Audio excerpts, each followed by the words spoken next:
نہیں پتہ کہ ایسا کتنے لوگوں کے ساتھ ہوا ہے، لیکن ہم نے تو خیر فیس کیا ہے کہ اگر غلطی سے آپ کسی پرانے پل یا سڑک کے بارے میں بات کر لیں یا کسی ریلوے نیٹ ورک کے بارے میں بات کر لیں تو آپ کو بتایا جائے گا کہ بھائی یہ تو دیکھیں انگریزوں نے ڈیلیور کیا ہے، ہم سے پہلے والوں سے تو کچھ ہونے والا تھا نہیں، اور اگر انگریز اس خطے پر حکمرانی نہ کرتے تو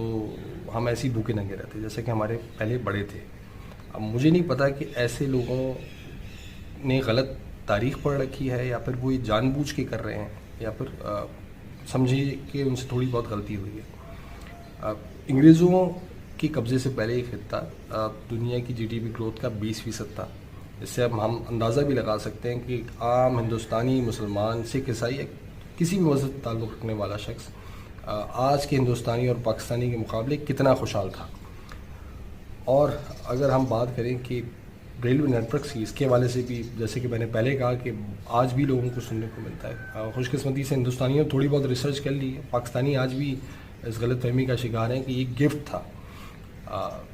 یہ میں بتا دوں کہ جب برٹشرز نے